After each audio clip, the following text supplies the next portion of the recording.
Lord Asriel, said the master heavily, and came forward to shake his hand. From her hiding place, Lyra watched the master's eyes. And indeed, they flicked toward the table for a second, where the tokay had been. Master, said Lord Asriel, I came too late to disturb your dinner, so I made myself at home in here. Hello, sub-rector. Glad to see you're looking so well. Excuse my rough appearance. I've only just landed. Yes, master, the tokay's gone. I think you're standing in it. The porter knocked it off the table, but it was my fault. Hello, chaplain.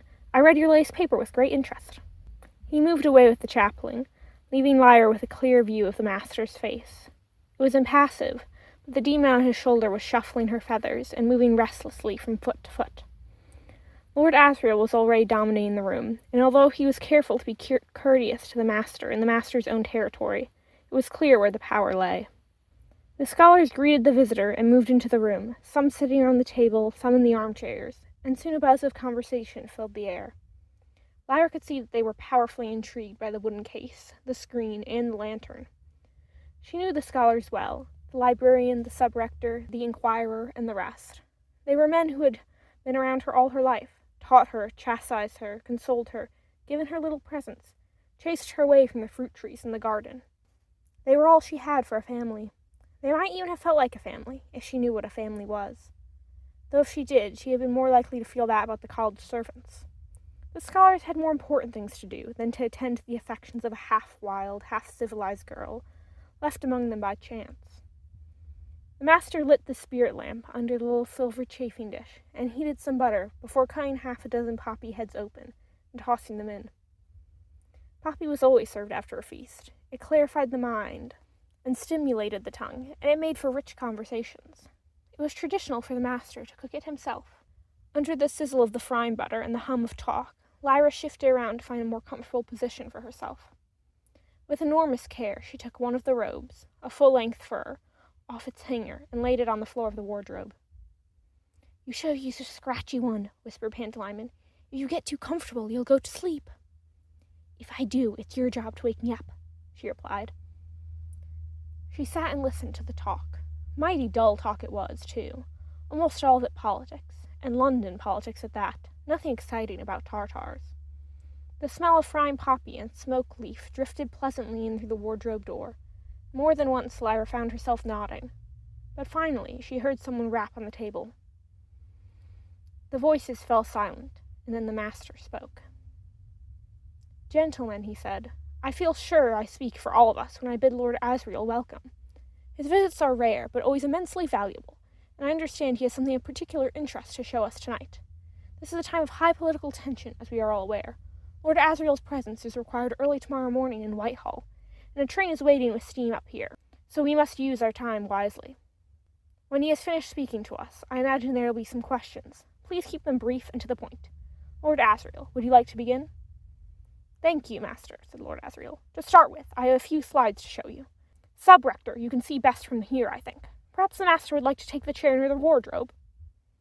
Lyra marveled at her uncle's skill. The old sub-rector was nearly blind, so it was courteous to make room for him near the screen, and his moving forward meant that the master would be sitting next to the librarian, only a matter of a yard or so from where Lyra was crouched in the wardrobe. As the master settled in the armchair, Lyra heard him murmur, The devil! He knew about the wine, I'm sure of it. The librarian murmured back, He's going to ask for funds, if he forces a vote. If he does that, we must argue against, with all the eloquence we have.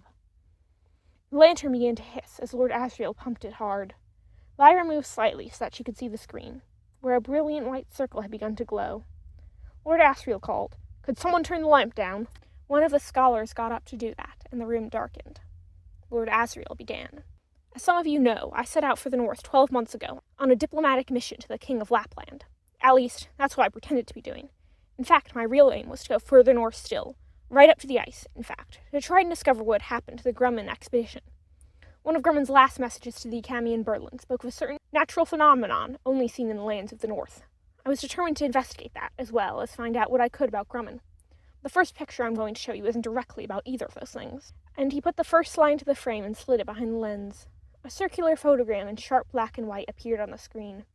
It had been taken at night under a full moon, and it showed a wooden hut in the middle distance, its walls dark against the snow that surrounded it and lay thickly on the roof.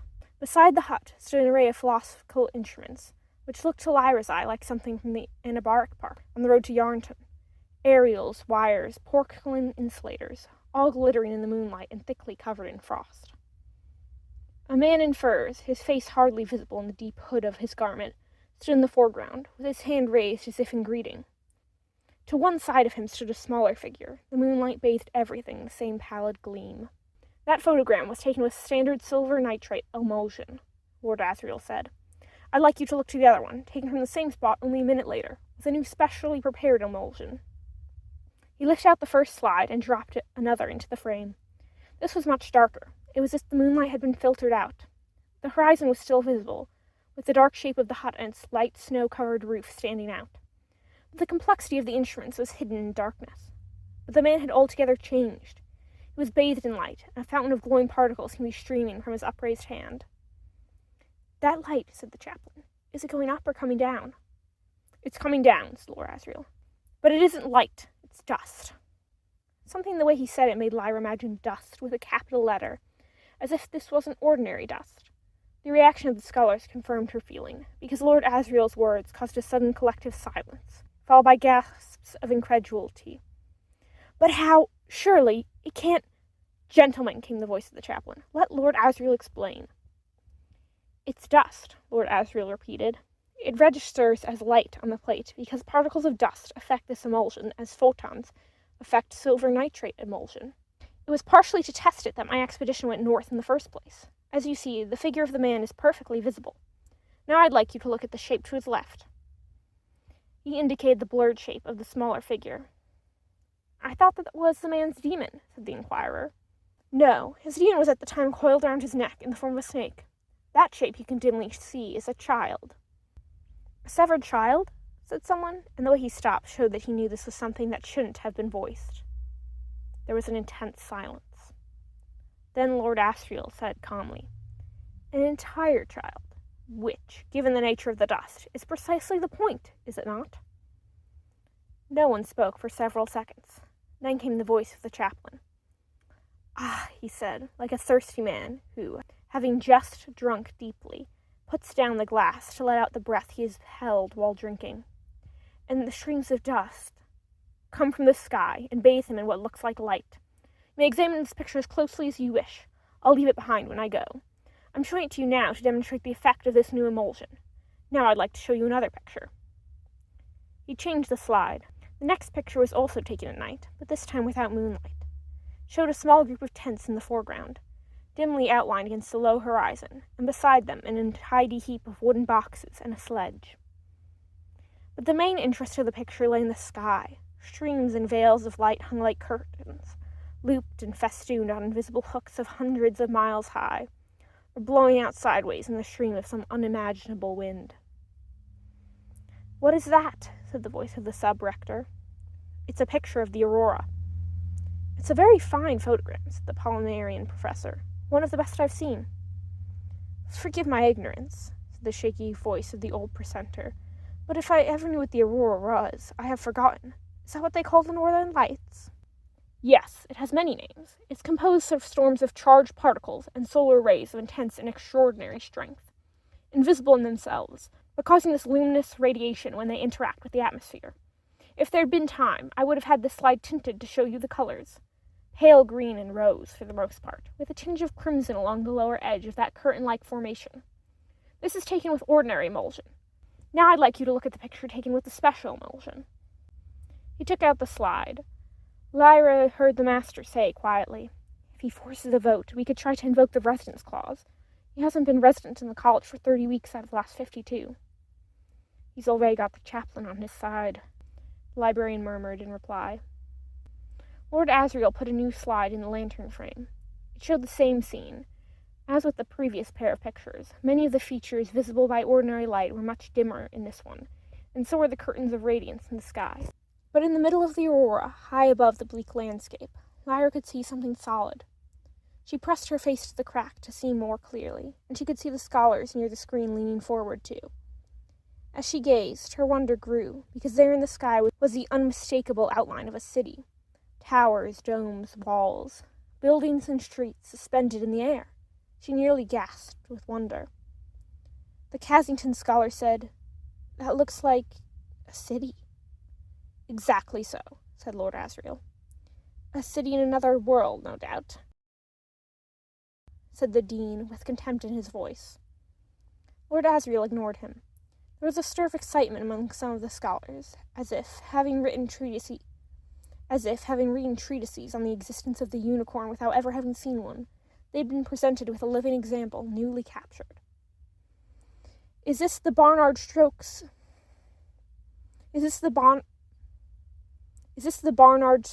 business? Said the Palmeranian professor. It is, isn't it? That's what I want to find out, said Lord Asriel. He stood to one side of the illuminated screen. Lyra could see his dark eyes searching among the scholars as they peered up at the slide of the aurora, and the green glow of his demon's eyes beside him. All the venerable heads were craning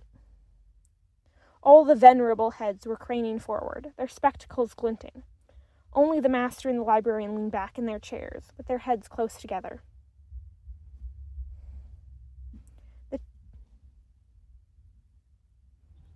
The chaplain was saying, You said you were searching for news of the Grumman expedition, Lord Asriel. Was Dr. Grumman investigating this phenomenon too? I believe he was, and I believe he had a good deal of information about it. But he won't be able to tell us what it was, because he's dead. No, said the chaplain.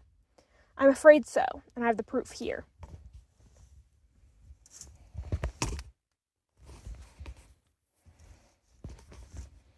A ripple of excited apprehension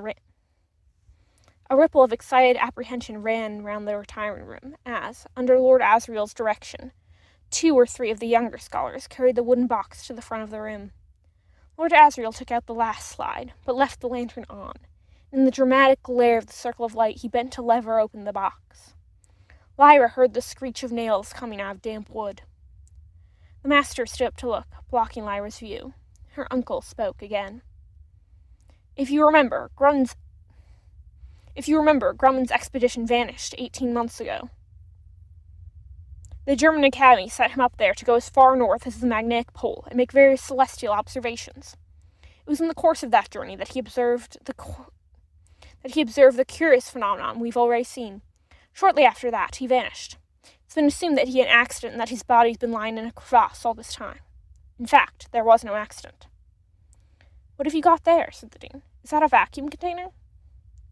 Lord Asriel didn't answer at first.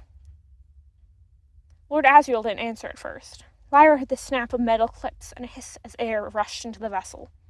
And then there was silence. But the silence didn't last long.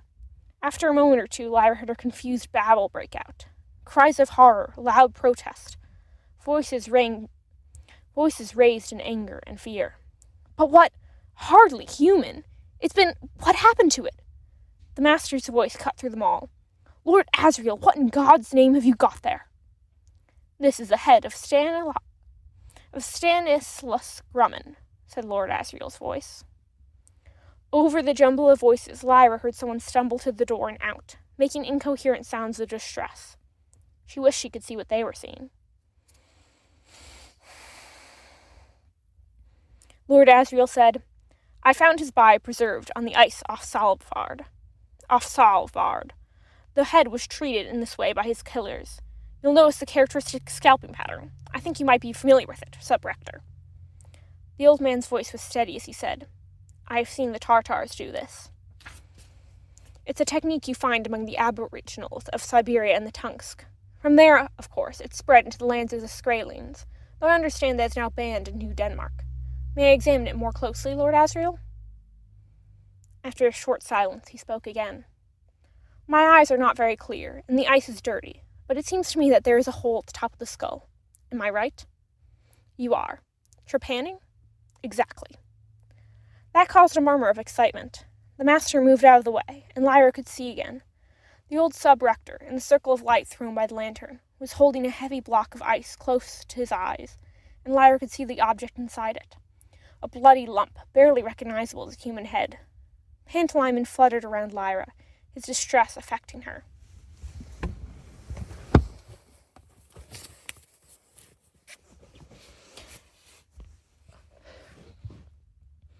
Hush, she whispered. Listen. Dr. Grumman was once a scholar of this college, said the dean hotly.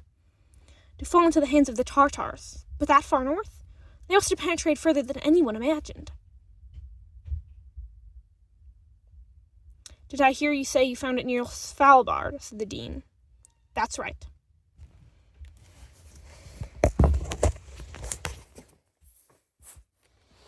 Are we to understand that the Panzerborn had anything to do with this? Lyra didn't recognize that word, but clearly the scholars did. Impossible, said the Cassian scholar firmly. They'd never behave in that manner. Then you don't know Ifor Raknison, the Palmyrenian professor, who had made several expeditions himself to the Arctic region. It wouldn't surprise me at all to learn that he had taken to scalping people in the Tartar fashion.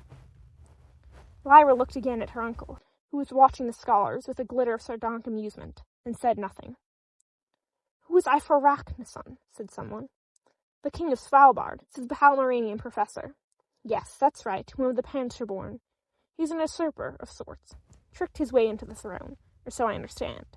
But a powerful figure, by no means a fool, in spite of his ludicrous affectations. Having a palace built on imported marble, setting up what he calls a university. For whom? For the bears? Said someone else, and everyone laughed. But the Palmyrenian professor went on. For all that, I tell you that Ifor Raknison would be capable of doing this to Grumman. At the same time, he'd be flattered into behaving quite differently, if the need arose. And you know that how, do you, Trelawney? Said the dean sneeringly. Indeed I do. Do you know what he wants above all else? Even more than an honorary degree? He wants a demon. Find a way to give him a demon, and he'd do anything for you. The scholars laughed heartily. Lyra was following this with puzzlement. What the Palmyrenian professor had said made no sense at all. Besides, she was impatient to hear more about the scalping and the northern lights and that mysterious dust. But she was disappointed, for Lord Asriel had finished showing his relics and pictures. The talk soon turned into a college wrangle about whether or not they should give him some money to fit out another expedition. Back and forth the arguments ranged, and Lyra felt her eyes closing. Soon she was fast asleep, with Pantalaimon curled around her neck, in his favorite sleeping form, as an ermine. She woke up with a start when someone shook her shoulder. Quiet, said her uncle. The wardrobe door was open, and he was crouched there against the light. They've all gone, but there's still some servants around. Go to your bedroom now, and take care that you say nothing about this. Did they vote to give you the money? She said sleepily. Yes. What's dust? She said, struggling to stand up after having been cramped for so long. Nothing to do with you. It is to do with me, she said. If you want me to be a spy in the wardrobe, you ought to tell me what I'm spying about. Can I see the man's head? Pantalaimon's bright ermine fur bristled. She felt it tickling her neck. Lord Asriel laughed shortly. Don't be disgusting, he said, and began to pack up his slides and specimen box. Did you watch the master? Yes, and he looked for the wine before he did anything else. Good, but I've scotched him for now. Do as you're told and go to bed. But where are you going? Back to the north. I'm leaving in 10 minutes. Can I come? He stopped what he was doing and looked at her as if for the first time. His demon turned her great tawny leopard eyes on her too, and under the concentrated gaze of both of them, Lyra blushed, but she gazed back fiercely. Your place is here, said her uncle finally. But why? Why is my place here? Why can't I come to the north with you? I want to see the northern lights and bears and icebergs and everything. I want to know about dust, and that city in the air. Is it another world? You're not coming, child. Put it out of your head. The times are too dangerous. Do as you're told and go to bed. If you're a good girl, I'll bring you back a walrus tusk with some Eskimo carvings on it. Don't argue any more, I shall be angry. And his demon growled with a deep, savage rumble that made Lyra suddenly aware of what it would be like to have teeth meeting in her throat. She compressed her lips and frowned hard at her uncle. He was pumping the air from the vacuum flask and took no notice. It was as if he'd already forgotten her. Without a word, but with lips tight and eyes narrowed, the girl and her demon left and went to bed. The master and the librarian were old friends and allies, and it was their habit, after a difficult episode, to take a glass of Brantwigen and console each other. So after they'd seen Lord Asriel away, they strolled to the master's lodging and settled in his study with the curtains drawn and the fire refreshed. their demons in their familiar places on knee or shoulder, and prepared to think through what had happened. "Do you really believe he knew about the wine?" said the librarian. "Of course he did. I have no idea how, but he knew, and he spilled the decanter himself. Of course he did. Forgive me, master, but I can't help but being relieved. I was never happy about the idea of poisoning him? Yes, of murder. Hardly anyone would be happy at that idea, Charles. The question was whether doing that would be worse than the consequences of not doing it. Well, some providence has intervened, and it hasn't happened. I'm only sorry I burdened you with the knowledge of it." No, protested the librarian, but I wish you had told me more." The master was silent for a long while, before saying, "Yes, perhaps I should have done. The alethiometer warns of appalling consequences if Lord Asriel pursues this research. Apart from anything else, the child will be drawn in, and I want her to keep her safe as long as possible. Is Lord Asriel's business anything to do with this new initiative of the Constitutorial Court of Discipline? What did they call it? The Oblation Board? Lord Asriel? No, quite the reverse. The Oblation Board isn't entirely answerable to the Constitutorial Court either. It's a semi-private initiative. It's run by someone who has no love of Lord Asriel. Between them both, Charles, I tremble." The librarian was silent in his turn. Ever since Pope John Calvin had moved the seat of the papacy to Geneva and set up the Constitutorial Court of Discipline, the Church's power over every aspect of life had been absolute. The papacy itself had been abolished after Calvin's death, and a tangle of courts, colleges, and councils, collectively known as the magisterium, had grown up in its place. These agencies were not always united. Sometimes a bitter rivalry grew up between them. For a large part of the previous century, the most powerful had been the College of Bishops, but in recent years, the Constitutorial Court of Discipline had taken its place as the most active and most feared of all the church bodies. But it was always possible for independent agencies to grow up under the protection of another part of the magisterium, and the Oblation Board, which the librarian had referred to, was one of these. The librarian didn't know much about it, but he disliked and feared what he'd heard, and he completely understood the master's anxiety. "The Palmeranian professor mentioned a name," he said, after a minute or so. "Bernard Stokes? What is this Bernard Stokes business?" It's not our field, Charles. As I understand it, the Holy Church teaches that there are two worlds. The world of everything we can see and hear and touch, and another world, the spiritual world of heaven and hell. Bernard Stokes were two, how should I put it, renegade theologians, who postulate the existence of numerous other worlds like this one. Neither heaven nor hell, but material and sinful. They are there, close by, but invisible and unreachable. The Holy Church naturally disapproves of this abominable heresy, and Bernard and Stokes were silenced. But unfortunately for the magisterium, there seems to be sound mathematical arguments for this other world theory. I have never followed them myself, but the Cassington scholar tells me they are sound. "And now Lord Asriel has taken a picture of one of these other worlds," the librarian said, "and we have funded him to go and look for it." "I see." "Quite. It'll seem to the Oblation Board, and to its powerful protectors, that Jordan College is a hotbed of support for heresy. And between the Constitutorial Court and the Oblation Board, Charles, I have to keep a balance. And meanwhile, the child is growing. They won't have forgotten her. Sooner or later, she will become involved. But she'll be drawn in now, whether I want to protect her or not." "But how do you know that, for God's sake? The alethiometer again?" "Yes. Lyra has a part to play in all this, and a major one. The irony is that she must do it all without realizing what she's doing. She can be helped, though, and if my plan with the Tokay had succeeded, she would have been safe for a little longer. I would have liked to spare her a journey to the north. I wish above all things I were able to explain it to her."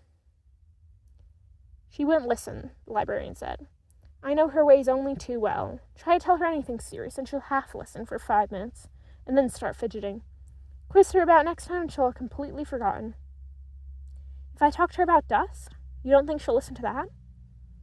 The librarian made a noise to indicate how unlikely he thought that was. "Why on earth should she?" he said. "Why should distant theological riddle interest a healthy, thoughtless child?" "Because of what she must experience. Part of that includes a great betrayal." "Who's going to betray her?" No, that's the saddest thing. She will be the betrayer, and the experience will be terrible. She mustn't know that, of course, but there's no reason for her not to know about the problem of dust. You might be wrong, Charles. She might well take an interest in it, if it were explained in a simple way. And it might help her later on. It would certainly help me be less anxious about her. That's the duty of the old, said the librarian, to be anxious on behalf of the young. And the duty of the young is to scorn the anxiety of the old. They sat for a while longer, and then parted, for it was late, and they were old and anxious.